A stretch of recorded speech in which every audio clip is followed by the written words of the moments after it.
guys, David Peterson, publicdomainphotography.com. Be sure to see us there.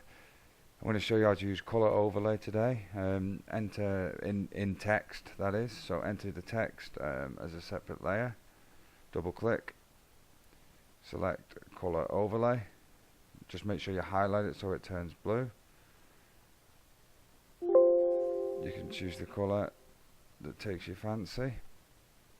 Just a solid block here.